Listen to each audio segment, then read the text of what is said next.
You're about to discover the game-changing communication tips no one else is talking about. Yes, you've heard all the usual advice. Listen more, be clear, use body language. But what if I told you those tips are only scratching the surface? What if there's a deeper, more powerful way to communicate that'll completely transform how you connect with people? In this video, I'm going to share 5 unexpected pragmatic tips that will completely change the way you communicate, whether you're talking to your boss, your friends, or even strangers. These aren't your typical feel-good strategies. These are real, practical tools grounded in how human minds actually work. And trust me, these tips are going to make you rethink everything you thought you knew about communication. If you're tired of repeating yourself, struggling to get your point across, or feeling misunderstood, this video is for you. So stay tuned, because by the end of this, you'll have the communication superpower you've been searching for. Ready? Let's dive in. Number 1. Silence is your secret weapon. Speak less, communicate more. Have you ever found yourself caught in a conversation, listening to someone ramble on, while you're just silently nodding, waiting for your chance to speak? Now, what if I told you that the less you say, the more you actually communicate? Yes, trust me on this. Silence isn't just the absence of noise. It's a power move that can work wonders in how you connect with others. Now, I know what you're thinking. How can saying nothing be a strategy? Stay with me. I promise, by the end of this, you'll see silence in a whole new light. We've all been there. That feeling when you're in a conversation and you're really trying to make your point, but somehow the words just seem to bounce off the walls. Or worse, you end up talking more than necessary, and it feels like the other person is tuning you out. Sound familiar? It's frustrating, right? You pour your energy into explaining yourself, but sometimes no matter how much you talk, the message just doesn't land. It's almost like you're talking into a vacuum. This is where silence comes in as your secret weapon. Here's the twist. The more you talk, the more you risk losing your audience. People, especially in today's world of distractions, tune out quickly. But when you don't speak, you force others to fill that void. This isn't about being passive-aggressive or playing games. It's about creating space for deeper listening and understanding. When you pause, really pause, people start to pay attention. It's a subtle signal that what you're about to say is important. Silence creates an almost magnetic tension that invites people to lean in, focus, and engage. It's a move that says, I'm not here to just talk at you, I'm here to really connect. Let me give you an example. A few months ago, I was in a heated meeting at work. Everyone was talking over each other, trying to make their point louder than the next person. It felt like the room was a tornado of opinions and I wasn't getting anywhere. So, I decided to try something different. I just stopped talking. I leaned back, took a deep breath, and let the chaos unfold for a few moments. Sure enough, after a minute or so, the room quieted down. People began to glance around, wondering who would speak next. I didn't jump in immediately. Instead, I waited for the right moment, and when I did speak, my words hit home. That moment of silence didn't just make me appear calm. It gave my message room to breathe, and people actually listened. Silence, when used intentionally, is a powerful way to reclaim control of a conversation. It's not about avoiding conflict or being passive. It's about empowering yourself to communicate effectively. You don't need to explain everything. Sometimes, just pausing and giving people the space to think or respond creates a much deeper connection.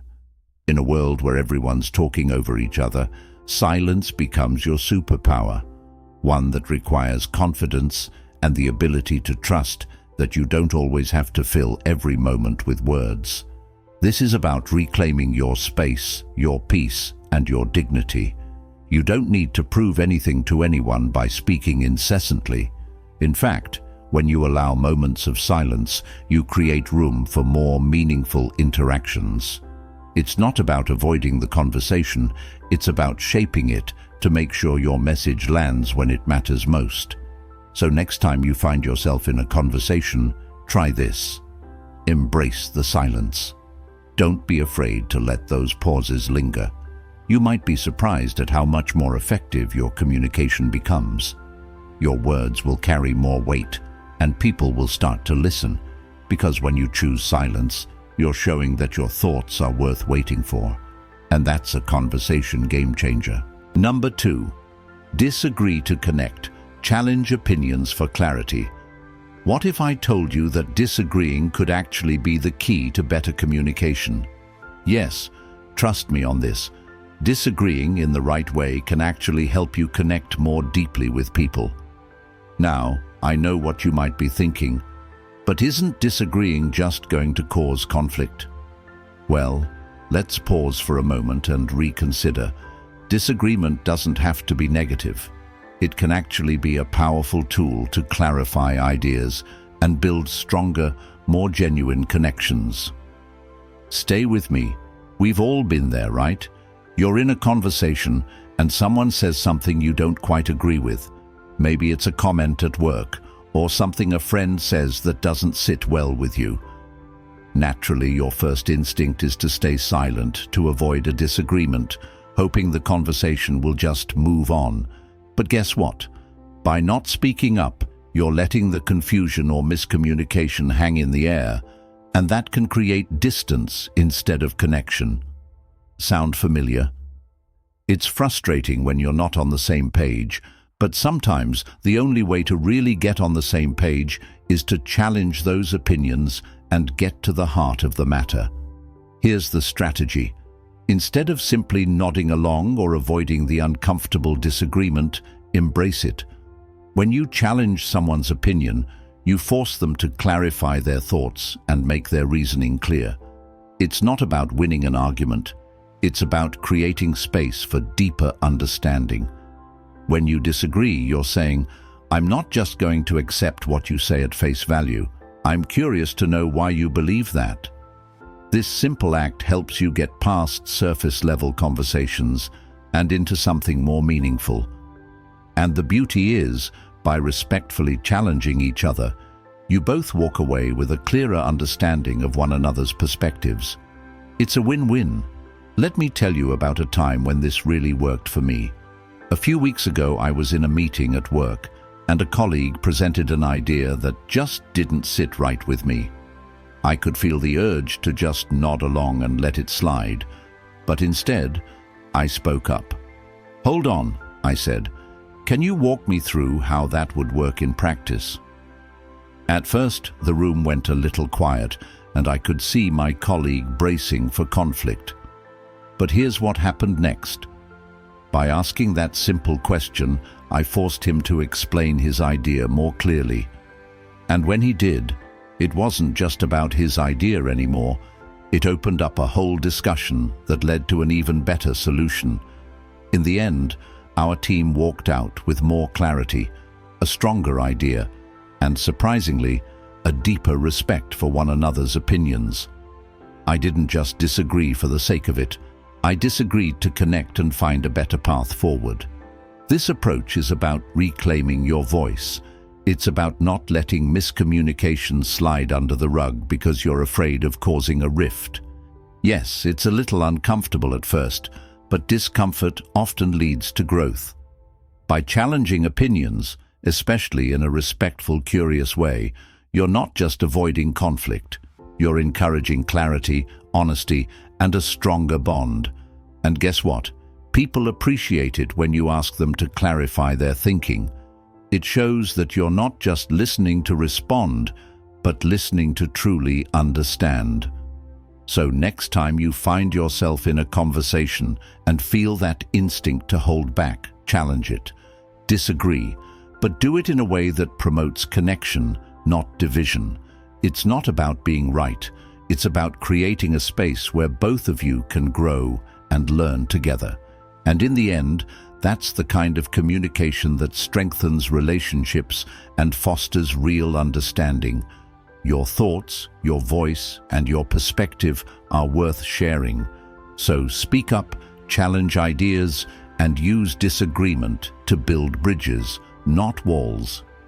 Because when you disagree to connect, you're building something much stronger than just a conversation. You're building respect, you're building understanding, and most importantly, you're building a deeper connection. Number 3, interrupt to control the conversation. Own the flow. What if I told you that one of the most powerful ways to take control of a conversation is by interrupting? Yes, you heard me right. Interrupting isn't always rude or disrespectful. It can actually be a brilliant strategy to steer the discussion in your direction. Now, I know what you're thinking, but isn't interrupting something we've been taught to avoid? Trust me, there's more to it than meets the eye. Let's dive into how mastering the art of interruption can make you a better communicator. You know the type. You've been in a conversation where someone just won't stop talking, right? They go on, and you can feel your thoughts slipping away as you wait for a break in the flow so you can finally speak. It's frustrating, isn't it? You're listening, trying to keep up, but the longer the other person talks, the harder it gets to stay focused or make your point. It's like the conversation is slipping through your fingers and you're just left trying to catch up. We've all been there, where you've got something valuable to say, but the words don't seem to find their moment. Here's the twist. Sometimes, in order to get your message across, you need to interrupt. I know, it sounds counterintuitive, maybe even a little bit uncomfortable. But hear me out. The key to interrupting isn't just to cut someone off mid-sentence. It's about owning the flow of the conversation in a way that keeps it moving forward. When you interrupt strategically, you're signaling that you have something important to add, and you're making sure the conversation doesn't get lost in unnecessary details. It's about timing and confidence, knowing when to step in and take the floor, not to diminish the other person, but to elevate the conversation. I'll give you an example. A while back, I was in a brainstorming session at work. A colleague was going off on a tangent, talking about unrelated ideas that weren't helping us solve the problem at hand. I could feel myself getting frustrated as time ticked away and we weren't getting anywhere. So, instead of letting it slide, I raised my hand, not in a passive way, but with purpose. I interrupted and I said, "That's an interesting point, but I think we're getting off track. Let's refocus on the problem at hand."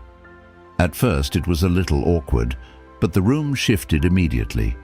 People started paying attention and the conversation got back on course. We ended up coming up with a solid solution because I took the reins and didn't let the conversation drift. Interrupting to control the conversation isn't about being rude or dominating the discussion. It's about having the confidence to take ownership of the moment. You're not trying to silence anyone. You're ensuring that the flow of the conversation serves everyone's best interest. And let's face it, we've all been in conversations that drag on without resolution. By taking control, you're not just taking charge for your benefit, you're making sure the conversation stays productive, clear, and focused. This is about reclaiming your time, your ideas, and your space in conversations. It's easy to fall into the habit of passively listening, hoping someone will give you a chance to speak. But by interrupting with purpose, you're showing that your thoughts are valuable, and you're not afraid to assert your place in the dialogue. It's a small but powerful move that shifts the power dynamics in your favor without being overbearing. So next time you find yourself in a conversation that's going off track, don't be afraid to step in. Interrupt, not to silence the other person, but to make sure your voice is heard. Own the flow of the conversation and watch how the dynamic changes. It's not just about talking, it's about making your words matter. You control the pace, you control the direction, and ultimately, you control the outcome. Number 4, Overemphasize the unspoken. Read between the lines. What if I told you that the most powerful conversations often happen in the spaces between words? Yes, you heard me right. What's not said is often more important than what is. Now, I know what you might be thinking. How could the silence or the unsaid possibly be more important? Well, trust me on this one. By learning to read between the lines, you'll unlock a whole new layer of communication that most people miss. This isn't about overthinking or reading too much into things, but rather recognizing that subtle cues, body language, tone, hesitation, are just as significant as the words being spoken. We've all had those moments when someone says something, but it doesn't quite add up. Maybe it's the tone of their voice that feels off, or the way they shift in their seat. You know something's there, but you can't quite put your finger on it. And what do we usually do? Brush it off and move on. But here's the thing. When we ignore the unspoken, we're missing out on a huge part of the message. If you've ever been in a situation where someone's telling you one thing, but you can feel something else underneath, you're probably already tuned into this. It's like when your friend says they're fine, but you can see in their eyes that something's wrong. We all know that feeling. There's a disconnect between what's said and what's meant. Here's the strategy.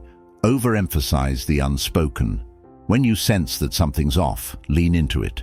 Instead of just accepting the words at face value, take a moment to pay attention to the body language, the pauses, the little details in the conversation that hint at something deeper. This doesn't mean becoming paranoid or reading too much into every word. It's about being attuned to the emotional undertones and non-verbal signals. People often communicate more with their posture, their eyes, or their choice of words than with the actual content. By learning to pick up on these cues, you can understand what they're really trying to say, even when they're not saying it outright. Let me share a personal experience. A few months ago, I was chatting with a colleague about a project we were working on. He kept saying everything was fine, but there was something about the way he was avoiding eye contact and shifting his position that made me feel otherwise. Instead of brushing it off, I decided to ask, "You seem a little off. Is everything okay?" At first, he hesitated, but then he opened up about some frustrations he hadn't voiced. He didn't explicitly say it, but his body was telling me a different story.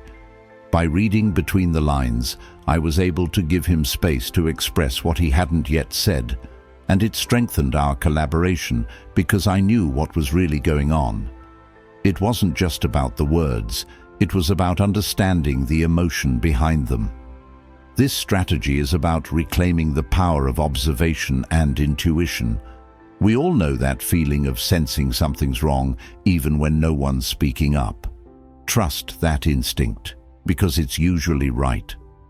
By leaning into what's unspoken, you gain deeper insight into the other person's emotions, needs, and intentions.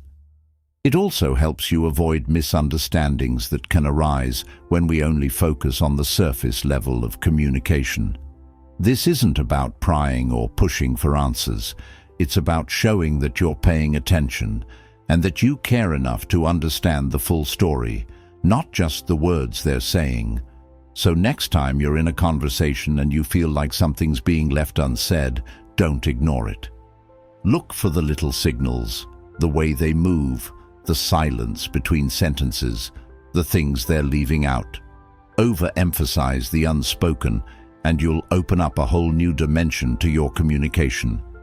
It's not just about hearing words, it's about understanding people. When you do, you'll find that your connections deepen, your understanding sharpens, and your ability to communicate becomes more powerful than ever. Because sometimes, what's not said says more than anything. Number 5, use shock to snap attention. Break the routine. What if I told you the secret to holding someone's attention is a little shock value? Yes, you heard that right. It's time to break the routine and shake things up. You see, People's minds are constantly running on autopilot. Conversations, meetings, even casual interactions, they all blend together into one long, unbroken sequence.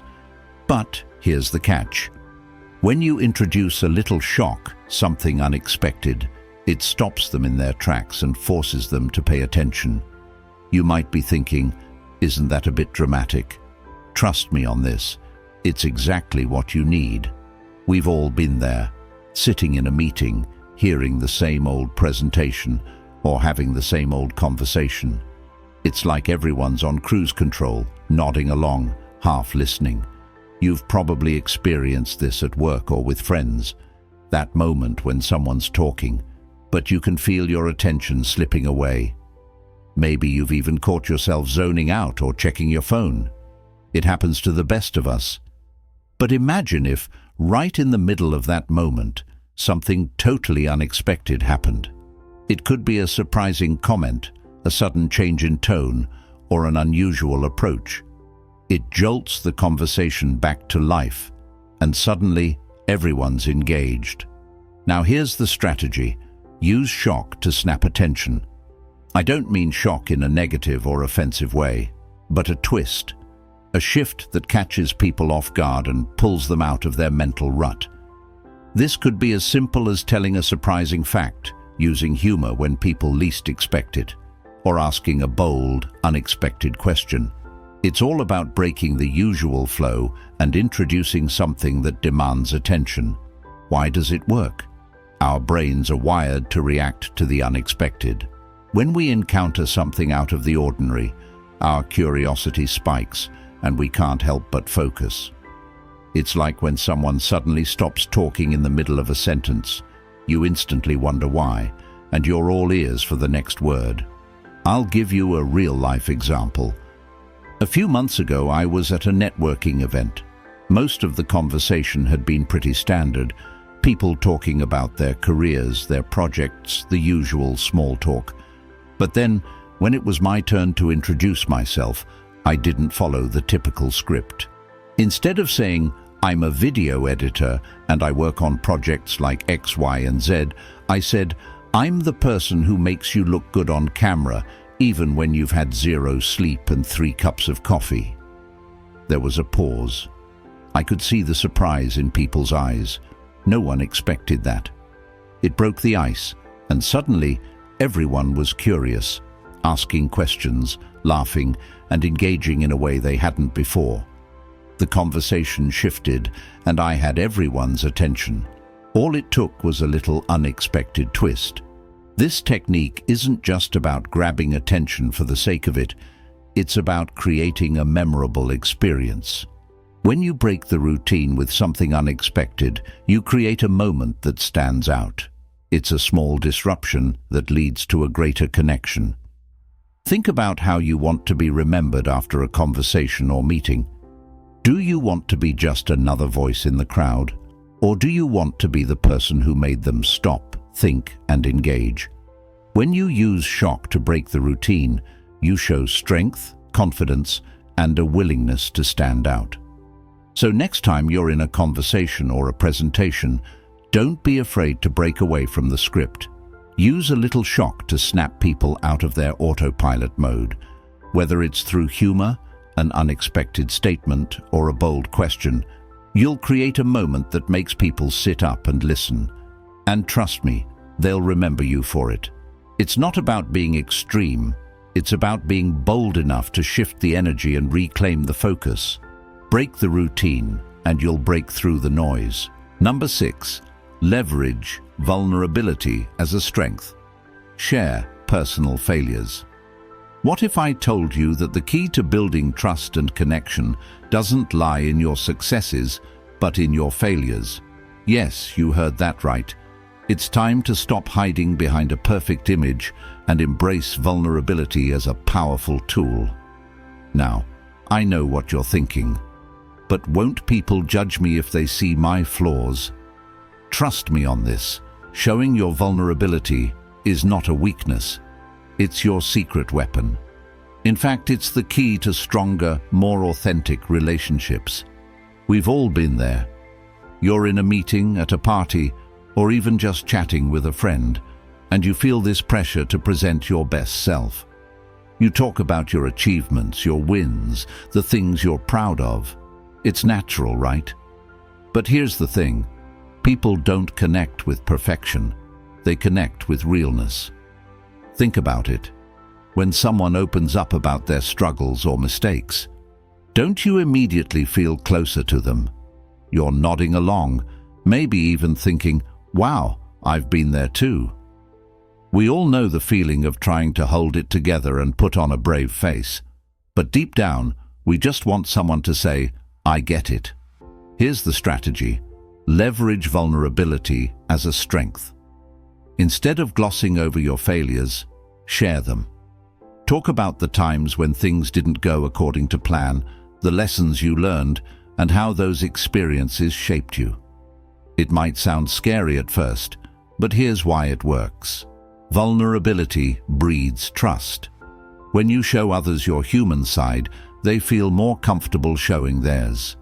It creates a safe space where people feel like they can be real with you too. And the best part? It makes you more relatable. Think about it. Who would you rather work with? Someone who only talks about their flawless successes, or someone who admits they've had their fair share of failures, but keeps pushing forward?